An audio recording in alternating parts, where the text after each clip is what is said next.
Halo, jumpa lagi dengan Pak Disastro. Assalamualaikum warahmatullahi wabarakatuh. Tetap semangat.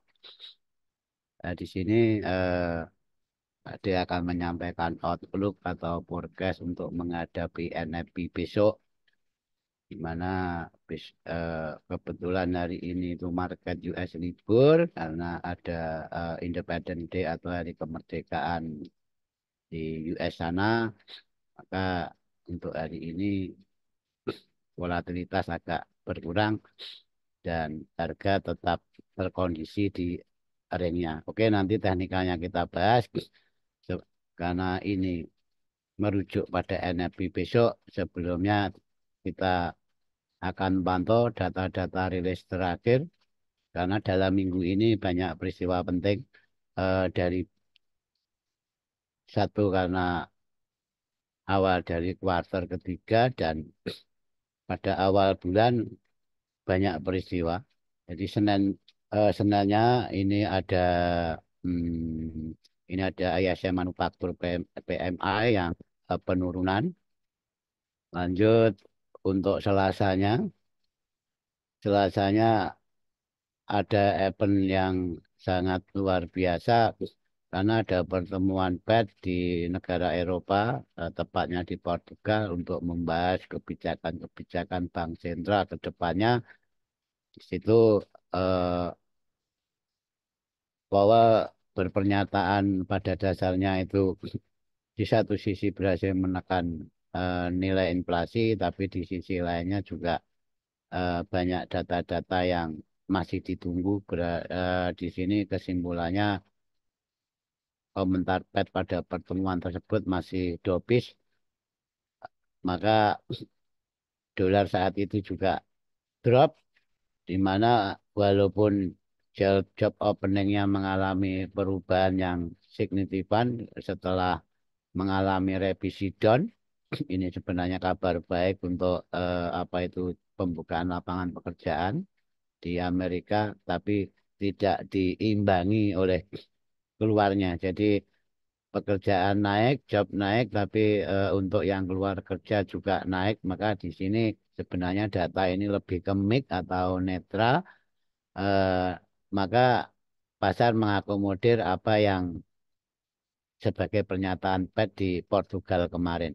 Oke, untuk Rabunya, Rabunya sendiri ada banyak peristiwa juga yang tidak kalah penting. ADP Employment Change juga mengalami sebuah penurunan. Ini dari indikator swastanya. ADP selalu muncul sebelum ada NFP dan ini juga mengalami penurunan. Ditambah lagi ISM Service PMI juga mengalami penurunan yang sangat signifikan, di mana nilainya turun di bawah previous dan konsensus itu sendiri.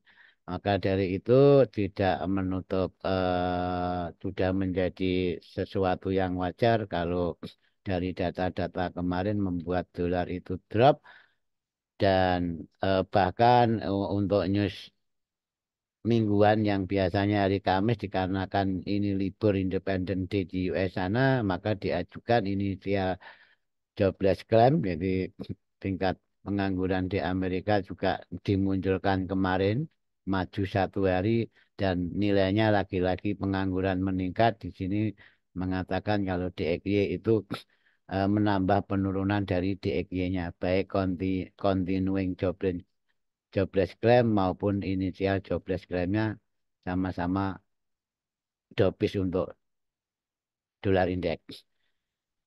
Oke, di situ maka gold kemarin juga mengalami sebuah kenaikan yang sangat luar biasa, apalagi malam dini hari tadi ada FOMC dan FOMC itu sebenarnya ya kawan-kawan kalau bilang FOMC itu ya banyak yang mengatakan FOMC itu sebenarnya hanya pepesan kosong karena eh, hanya membahas sesuatu yang sudah terjadi, menyampaikan sesuatu data yang terjadi, dan dia akan menunggu data berikutnya. Jadi sudah menjadi lagu lama FOMC seperti itu. Maka tidak disarankan trading saat FOMC itu karena pasar itu mengakomodir data dan menyikapi best conference-nya saat setelah penyampaian minutnya itu. Kalau untuk lebih banyak FOMC itu apa yang dibahas apa itu bisa langsung ke webnya. Ini kawan-kawan ya. Ini bisa langsung ke webnya sini, webnya PEP. Bisa lihat tanggal terakhirnya. Ini press conference-nya. By video juga ada, by PDF juga ada. Ini tinggal klik saja. Dan untuk statementnya juga ada. Dan juga eh, keputusannya juga tertera komplit di sini. Itu kira-kira. Jadi pokoknya intinya kemarin masih dopis untuk DXY. Oke, itu dan endingnya setelah market libur, kawan-kawan. Jadi kenapa ini kita bahas ya? Karena setelah FOMC akan ada Jumat NFP pada bulan pertama. Jadi Jumat pada bulan pertama selalu ada non farm payroll. Tapi di sini uniknya non farm payroll muncul setelah ada libur hari sebelumnya. Makanya apakah besok akan terjadi sebuah gap?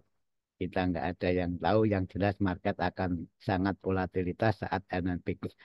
Oke, kita bahas datanya mengakomodir dari semua data-data yang tadi, baik IDP, job opening, angka pengangguran, PMI, manufaktur, dan services. Semua sudah sekilas Pak dijelaskan di depan. Maka di sini juga NFP lagi-lagi diprediksi turun. Tapi kita lebih ke aktual rilis datanya kawan-kawan. Apapun yang terjadi, kita akan menyikapi market, menganalisa market sesuai aktualnya.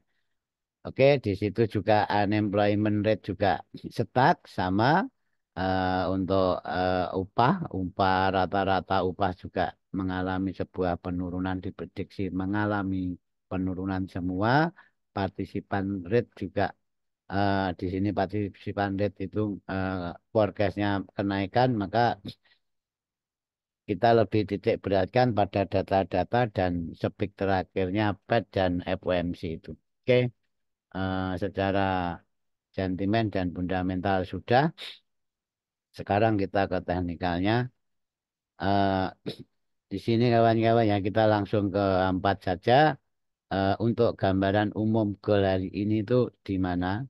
Ya sebelumnya saya sampaikan level-level sentimen yang rectangle oranye ini ya, rectangle oranye ini bahkan hari ini harga tepat di level sentimen yang kemarin terjadi sebuah bullish movement dan terhenti sejenak di situ. Maaf terhenti di situ. Satu di level sentimen, keduanya di level fundamental 236311.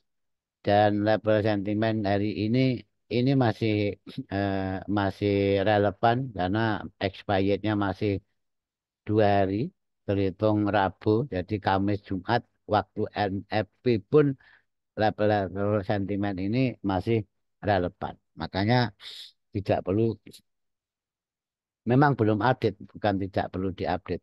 Oke, di sini secara tidak langsung, secara gambaran chart, harga itu sekarang terkurung di 2 level fundamental. Dan ini level-level ini diciptakan dari kondisi market menyikapi data. Oke ya, sini kalau boleh saya jelaskan, jadi antara level IDC atas dan IDC bawah itulah level-level fundamental dalam periode saat ini. Jadi harga itu terkurung di 2 level, 236311 sebagai level atasnya, level bawahnya 232067. Dan level-level ini sangat di respect harga, di mana di saat sampai di level tersebut harga selalu konsolidasi, bahkan jauh dari sejarah saat level itu tercipta. Oke, itu kira-kira sekilas. Maka pertama Pak D selalu ngomong proyeksi. Kalau harga sudah di level fundamental, apalagi ditunjang di level sentimen, ditambah lagi ada di resisten mingguan secara pivot, di mana untuk proyeksinya bila bila mana level fundamental atas ini dibuka, harga itu potensi ke level fundamental atasnya. Jadi 2398,22. Sebaliknya bila mana nanti terjadi entah saat NFP atau pasca NFP, kemungkinan harga itu akan terkoreksi. Ini terkoreksi bahkan ke level fundamental bawah 23, 20, 67. Ini dipegang dulu. Jadi ambil tindakan harus sesuai dengan apa yang kita analiskan atau kita analisa awal. Jadi kita harus betul-betul sadar. Di sini saya tekankan harga akan bisa berbuat apa saja selama harga masih di dalam ring itu. Bisa naik turun karena ring ini adalah ring konsolidasi. Apalagi ini hari libur, tidak hari libur pun biasanya kalau akan ada berita besar harga selalu konsolidasi. Oke, langsung kita satu proyeksinya sudah, langsung kita ke outlooknya secara sudut pandangnya Pak D. Ini kita langsung ke H2 saja kawan-kawan, karena nanti kalau terlalu TF kecil itu saya ada kekhawatiran nanti kita jadi nggak sabar. Karena apa ya? Karena kita akan melihat sesuatu di mana akan berharap dengan apa yang kita lihat itu kalau di dalam market itu eh, TF low TF itu sebenarnya banyak menampilkan noise dan membuat kita itu greedy, membuat kita itu FOMO. Lebih baiknya kita langsung ke CFA2 saja karena sudah saya sering sampaikan kalau H2 adalah implementasi yang paling mendekati daily. Oke, tadi proyeksinya sudah secara ATF-nya, secara empatnya. Sekarang harga eh, masih main-main di level sentimen 60-65, di mana buy data 2375 ini adalah sebuah resisten kuat. Ini secara teknikal, tapi secara data ini adalah target buyer berikutnya kawan-kawan. Jadi ini target buyer berikutnya. Maka kalau Pak D menyikapi eh, kemungkinan saya akan tunggu target buyer itu di take dulu. Jadi target buyer ini biar di taken dulu. Ya mungkin ada yang menggoda di sini. Oh ini LS Pak D, ini GM ya. Silahkan nggak apa-apa, sah-sah saja. Makanya bila mana mau entry skala GM ini ya pastikan sebuah konfirmasi. Dan pertanyaannya, di saat market itu bullish movementnya jelas karena masih di atas level-level penting, di mana kalau sudah harga di sampai sini otomatis harga itu sudah di atas level fundamental. Maka kalau memang mau ambil rejeksi di sini juga perlu dipertanyakan turunnya memberikan kita itu reward berapa pip itu ya. Oke, itu di satu sisi. Jadi pertama yang untuk di atas level harga sekarang saya pastikan biar target ini terlampaui. Saya juga enggak ambil pusing entah penyampaian target itu di reject apa penyampaian target itu di breakout, saya nggak begitu peduli dan saya tunggu retrace-nya dan saya baru mencari konfirmasi memang market itu mau naik atau turun itu di level sentimen itu sendiri yang selaras dengan level fundamental periode sekarang. Dengan TP kalau naik ya target di level atasnya, level fundamental atas boleh atau level resisten mingguan juga enggak apa-apa. Oke, itu kawan-kawan ya. Dan ingat, eh, karena swing sudah tercipta dan terjadinya sebuah market membuat minor higher high, jadi ini higher high dan belum membuat higher high skala mayornya. Dan di sini higher high 4 yang masih kokoh, di mana POC-nya 2314 kemarin yang kita bahas. Maka tidak ada salahnya kita akan ukur volume ringnya untuk periode minornya di sini. Kita ukur di sini. Oke, jelas. Dan di sini digambarkan oleh market. Kalau di sini itu gap itu masih sangat relevan dan ada gap kecil dan di sini saya yakin di level 40 ini ada gap, di level 40 ini mesti ada sesuatu. Nanti kita turunkan TF di 40 mesti ada sesuatu dan ternyata kita kunci POC-nya. POC-nya masih di level-level sentimen juga, maka kita sekarang gimana kita mau bersikap? Oke,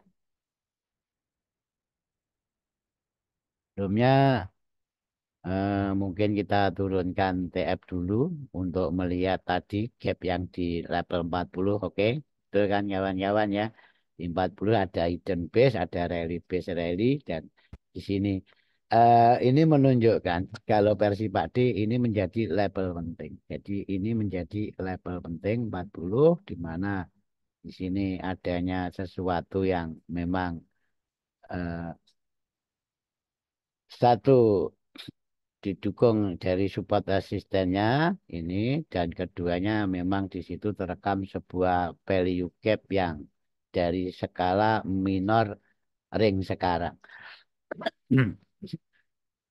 Apakah kita mau anti di situ, Pak D? Tidak, kita tidak akan anti di situ eh, karena itu bukan ruang tunggu. Kalau saya lebih saya kondisikan sebagai ruang subkonfirmasi. Oke, yang penting asal mula sebuah base itu sudah kita kunci. Sekarang nanti ya, nanti saat NFP entah data rilisnya kayak apa, walaupun forecastnya tadi konsensus dan forecastnya akan mengalami sebuah penurunan dan mungkin bisa diakomodir dengan kenaikannya, maka dari sisi datanya sudah kita pegang, dari sisi teknikalnya kita pegang, sekarang dari sisi sentimennya kita manfaatkan. Mana sih level-level sentimen yang nanti berprobabilitas tinggi di saat akan ada NFP. Di sini saya mengamati 2330, 2335 ini level pertama karena ini merupakan level technical break. Keduanya adalah sejajar dengan level POC minor saat ini. Jadi point control low sama high saat ini itu 23, 27, 80. Di mana di bawahnya juga ada level fundamental 2320 dan di situ juga ada level sentimen 2320 2325. Dan ingat di situ juga adanya sebuah pivot point weekly. Jadi pivot point mingguan hari ini itu minggu ini 2319,99 atau kita angka bulat saja 2320. Oke, untuk tindakan kita, saya akan mantau ini diamond yang kontaknya selaras dengan point of control. Saya akan pantau harga di situ dan saya akan tunggu apakah level sentimen ini di broken. Jadi sini kawan-kawan ya. Jadi saya tunggu 40 ini di broken dulu. Kita tunggu retrace, bisa retrace di 2335 maksimal retrace-nya itu di diamond point of control. Oke ya kira-kira seperti itu kawan-kawan ya. Dengan target level fundamental atas. Oke, dengan target level fundamental atas. Jadi di situ misalkan buy limit di diamond itu boleh Pak D, sangat boleh, tapi SL-nya harus di bawah pivot atau di bawah level fundamental 2320 seperti kemarin. Itu kawan-kawan ya, ini lebih tepatnya sini harga itu kita tunggu korektifnya. Oke, terus yang kedua kita akan mengamati level pivot itu sendiri sebaris dengan level IDC dan ada level sentimen 2320 sampai 2325, di mana ini level balance dan ini level yang sangat krusial minggu ini. Bahkan sampai minggu depan, wong ini sudah bertahan 2 minggu, kawan-kawan, sudah bertahan 2 minggu. Saya akan amati harga di sini. Ini adalah angka apa itu harga yang paling eh, apa itu paling bijak untuk kita pay dengan target level sentimen level fundamental atas. Oke, karena ini eh, saya jelaskan tadi karena ini level balance. Ada level fundamental, juga ada level pivot mingguannya. Maka di saat harga itu broken, kita langsung switching sell saja. Di mana kalau harga memang sudah membuat lower low, berarti harga itu ingat, satu, sudah membuat lower low, harga itu sudah di bawah level point of control dan juga di bawah level fundamental, otomatis di bawah level pivot point. Maka di sini saya akan pantau pergerakan harga, saya tunggu retrace-nya. Kenapa kok harus selalu tunggu retrace ya Pak D? Ya karena memang harga belum terjadi. Jadi nanti bila mana karakter breaknya itu skala H2 atau H4 itu close body-nya itu lebih membuat lower low-nya close body-nya di saat eh, breakdown di atas 50% atau 60% ya kita langsung sell saja kan gitu. Oke, di sini ingat target cukup di LS ini saja dulu. Target tetap di LS saja dulu dan maksimal di sini. Oke, itu kawan-kawan ya. Itu. Terus apakah kita akan beli di sini Pak Dek? Enggak, karena di saat harga sudah di bawah point of control kita tidak akan beli. Maka sini saya lebih memantau kalau harga itu masih mau meneruskan perjalanan, saya akan targetkan sell di level point of control, di level sentimen dan IDC 232067 itu akan saya target di level 23277, di mana itu adalah level fundamental bawah dan sejajar dengan level sentimen juga. Oke, jadi nanti level SS ini saya tandai ya karena seringnya market itu membuat drama kawan-kawan. Maka saya sering tuh bicara kalau buy di sini atau sell di sini harus siap kena SS.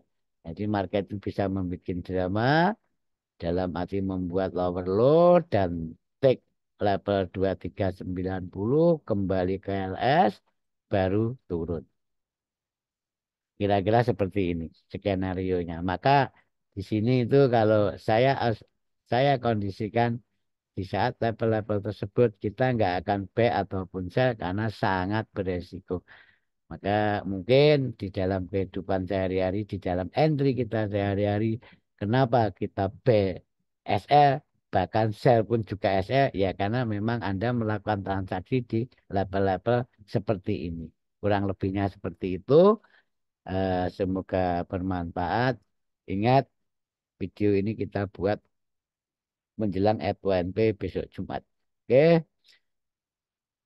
semoga bermanfaat. Hati-hati dalam menjalan apa itu melakukan transaksi.